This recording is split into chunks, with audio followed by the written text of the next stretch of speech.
बच्चों, जैसा कि मुझे कल मैंने एक कमेंट पढ़ा था, इसमें बच्चा ये बोल रहा था समय कम होने की वजह से मैं कुछ चैप्टर स्किप कर दूंगा। तो मैंने ये लाइव की थी उस पे, और लाइव में बताया था कि आप बेटा कोई भी चैप्टर स्किप मत करिएगा, क्योंकि बोर्ड एग्जामिनेशन में हर चैप्टर से कुछ ना कुछ पूछा जाता है। यहाँ तक कि सबसे कम जो पूछा जाता है इलेक्ट्रोमैग्नेटिक वेव से, उसमें से भी आता है। तो आप कोई चैप्टर अगर मिस कर देंगे तो वहां झाड़ू लग जाएगी, उस पर कोई नंबर आपको नहीं मिलेंगे। बेहतर है कि आप टॉपिक्स पढ़िए, उस चैप्टर के टॉपिक छोड़ दीजिएगा। समय कम होने की वजह से आप पूरा कवरेज नहीं कर पा रहे हैं, तो चैप्टर पूरा मत छोड़िए, चैप्टर के कुछ टॉपिक छोड़ दीजिए, नहीं हो रहे हैं जो नहीं कर पा रहे हैं।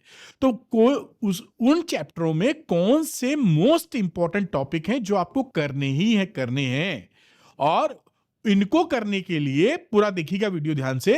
आप इनको कर लीजिए, ना हो तो रट लीजिएगा। कहां से करने हैं उसका जुगाड़ भी बताया कि कर समय की बहुत कमी पड़ रही है।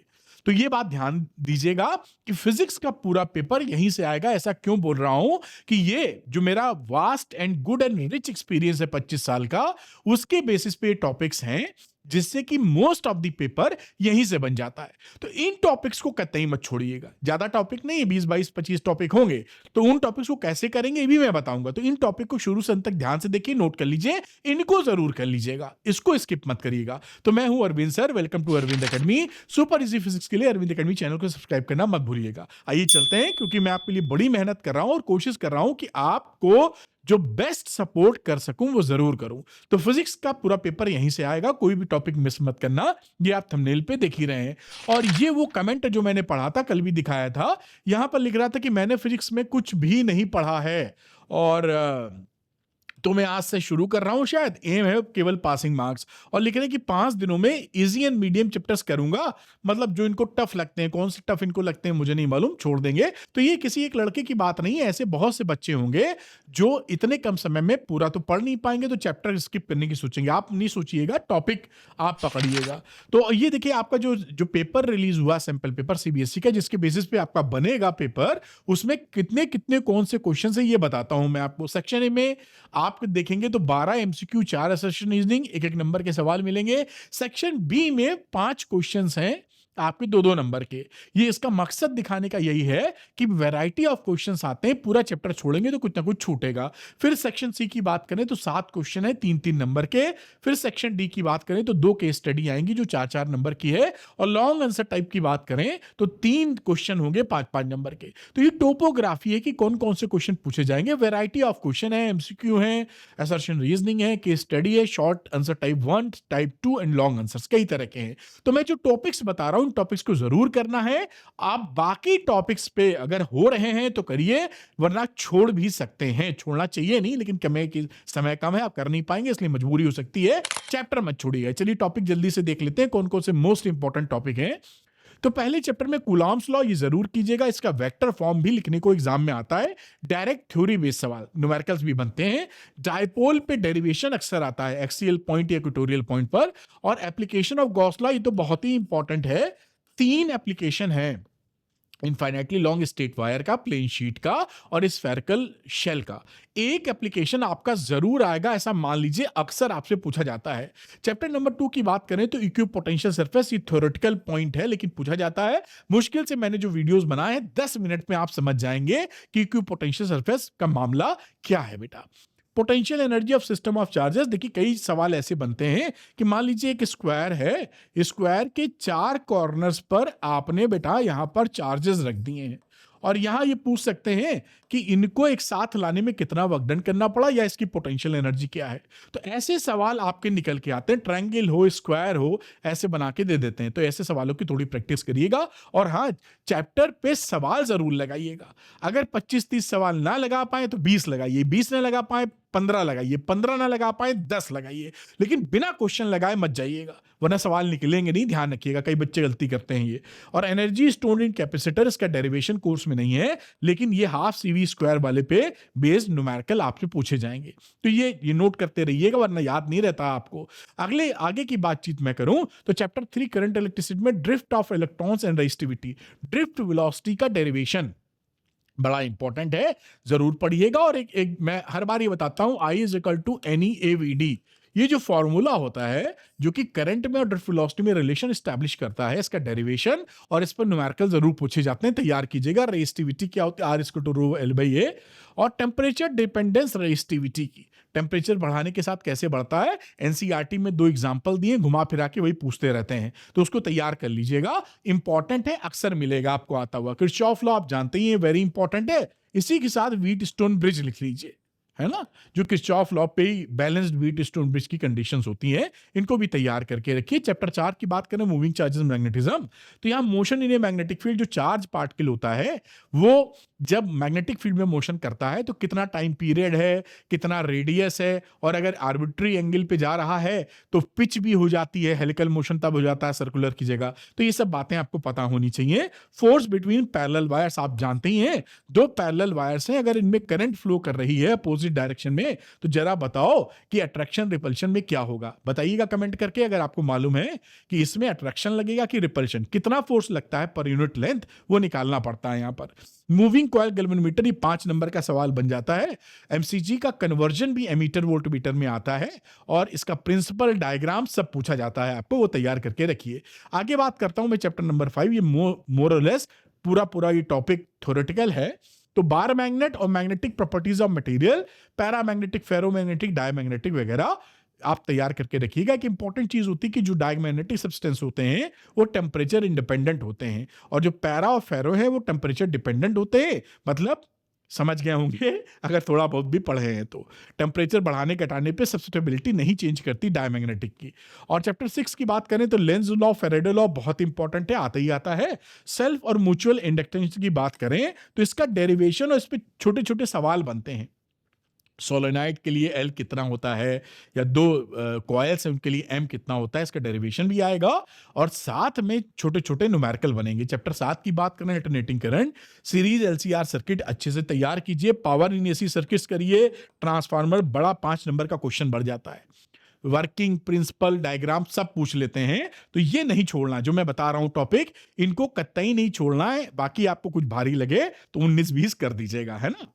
बाकी इलेक्ट्रोमैग्नेटिक वेव डिस्प्लेसमेंट करंट काफी इंपॉर्टेंट है, यहां पूछ लेते हैं inconsistency with the Ampere's law, proof कीजिए, बताइए, समझाइए। इन जहां से डिस्प्लेसमेंट करंट पैदा हुई थी, मैक्सवेल ने जो फोकस किया था। इलेक्ट्रोमैग्नेटिक स्पेक्ट्रम पूरा याद करना है तो याद कर डालिएगा।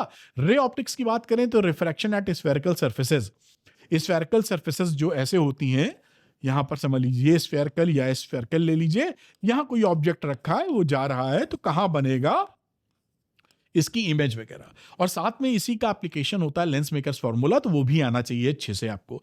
प्रिज्म की बात करेंगे तो प्रिज्म के ऊपर सवाल जरूर आता है, हमेशा आता है, और इसमें 2 कॉन्सेप्ट को मिक्स करते हैं, टीआईआर को और प्रिज्म को। तो यहां पर ऐसे मैं बता चुका हूं कि प्रिज्म में ये अगर रे पड़ी तो यहां पढ़ने के बाद इसका टीआईआर होगा नहीं होगा, बताइए, मतलब टीआईआर होगा नहीं, तो यहां पर आपको इस पे क्रिटिकल एंगल से, एंगल ऑफ इंसिडेंस को क्रिटिकल एंगल से कंपेयर करना होता है, अगर बड़ा है तो आपका टीआईआर हो जाएगा, अदरवाइज नहीं होगा, ठीक। ऑप्टिकल इंस्ट्रूमेंट का डायग्राम भी तैयार कर लीजिएगा, कंपाउंड माइक्रोस्कोप, एस्ट्रोनॉमिकल टेलीस्कोप, ये 4 डायग्राम जो होते हैं, फाइनल इमेज डी पर है कि ये इंफिनिटी पर है, आएगा जरूर डायग्राम। वेव ऑप्टिक्स की बात करें तो रिफ्रैक्शन बाय वेव थ्योरी, ये बड़ा इंपॉर्टेंट है कि रिफ्रैक्शन को वेव थ्योरी हाइजेंस प्रिंसिपल के हिसाब से समझाइए। इंटरफेरेंस इन वाईडीएससी और डिफ्रैक्शन कोर्स में इस पे न्यूमेरिकल भी आएंगे, तैयारी करके रखिएगा। कोरेंट सोर्स वगैरह क्या होते हैं ये सब पूछ लेते हैं आपसे। डुअल नेचर में आइंस्टाइन फोटो इलेक्ट्रिक इक्वेशन बहुत इंपॉर्टेंट है, ग्राफ को तैयार कीजिए, कई ग्राफ है। वेव नेचर ऑफ मैटर जो लैम्डा निकालते हैं एच अपॉन लीनियर मोमेंटम से, वो भी आपको क्लियर होना चाहिए। एटम अल्फा पार्टिकल एक्सपेरिमेंट जो है वो जरूर, डिस्टेंस ऑफ क्लोजेस्ट अप्रोच बड़ा इंपॉर्टेंट है, उसको नॉर्मली कई लोग आर से लिख देते हैं, कई लोग आर नॉट से, कई लोग डी से, जिससे भी लिख रहे हो लिख दीजिए, कोई दिक्कत नहीं। डिस्टेंस ऑफ क्लोजेस्ट अप्रोच के ऊपर सवाल जरूर मिलेंगे, बड़ा इंपॉर्टेंट पॉइंट है। बोर मॉडल आपको अच्छे से आना चाहिए। न्यूक्लाई में mass energy and be in curve आपको क्लियर होना चाहिए। न्यूक्लियर फोर्स, न्यूक्लियर एनर्जी आपको आना चाहिए। और ये सेमीकंडक्टर्स की कहानी इसके ऊपर थोड़ा लिख दिया है। पीएन जंक्शन जब बनता है तो डिफ्यूजन ड्रिफ्ट करंट का मामला क्लियर होना चाहिए, बैरियर पोटेंशियल क्लियर होना चाहिए, और उसमें चौथा जो बनता है, याद ही नहीं आ रहा है, देखिए जल्दी में, डिप्लीशन रीजन, वो क्लियर होनी चाहिए। सेमीकंडक्टर डायोड की बात करें तो वीआई कैरेक्टरिस्टिक, फॉरवर्ड और रिवर्स बाइसिंग में क्या होता है। फॉरवर्ड बाइसिंग में डिप्लीशन लेयर थिन होती है कि थिक, मतलब पतली हो जाती है कि मोटी, जरा बताइएगा मुझे। और इसका जो एप्लीकेशन ऑफ डायोड है as rectifier, full wave, half wave, उसका सर्किट डायग्राम, वेव डायग्राम जरूर पूछा जाता है। और ये भी रिलेशन आपको क्लियर होना चाहिए कि इनपुट फ्रीक्वेंसी अगर कुछ है तो आउटपुट कितनी होगी। हाफ वेव रेक्टिफायर में सेम रहती है और फुल वेव में डबल हो जाती है। यानी इनपुट फ्रीक्वेंसी अगर 50 हर्ट्ज है तो फुल वेव रेक्टिफायर में 100 हर्ट्ज हो जाएगी। ध्यान रखिएगा, इस पे सवाल कई बार आ चुका है। और अब मैं बताता हूं ये करेंगे कहां से। मैंने डिटेल्ड वन शॉट आपके लिए बनाए हैं बेटा, और मैं जुगाड़ भी बताऊंगा। ये देखिए, ये सारे हैं दो एवरेज, ये 2 घंटा 44 मिनट, 2:35, 2:47, 2:36, 1:25, एवरेज टाइम 2 घंटा है। अगर आप स्पीड में देख पाइए तो 1.5x की स्पीड कर लीजिए आप, तो 2 घंटे की जगह आपको शायद 1.5 घंटा लगेगा। 14 चैप्टर हैं, 2 घंटे के हिसाब से 28 घंटे होते हैं, है ना। अगर थोड़ा तेज देखेंगे तो हो सकता है 22-23 घंटे में कर लें।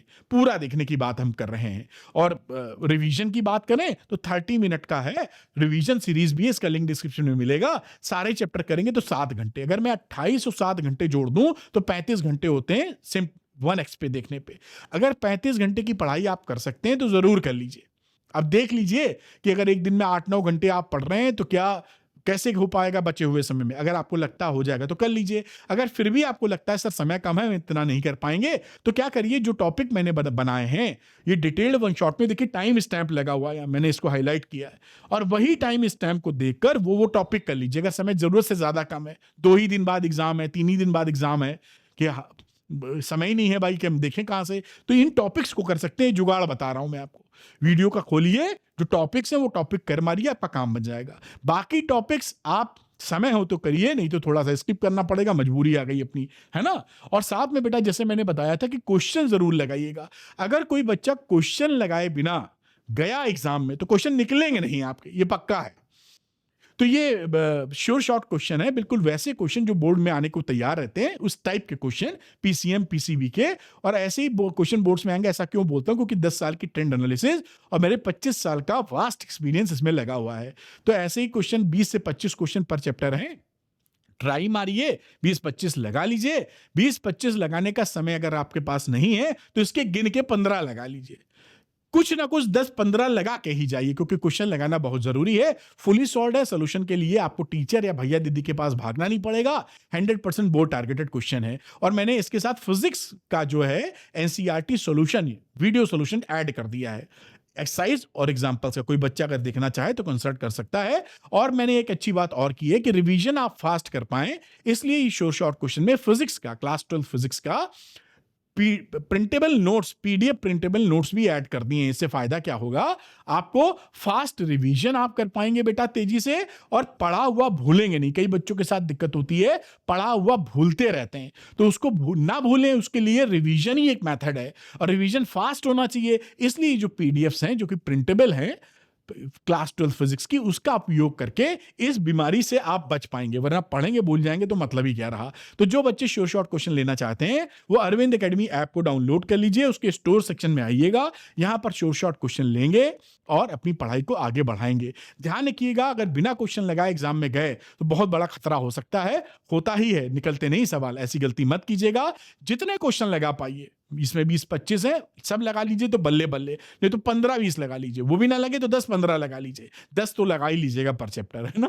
तो अरविंद एकेडमी चैनल को सब्सक्राइब करना मत भूलिएगा। सुपर इजी फिजिक्स के लिए मैं आपके लिए लगा हूं। आप भी अपना मेहनत से मदद कीजिए और कमेंट सेक्शन में बताइए और मैं आपकी क्या मदद कर सकता हूं।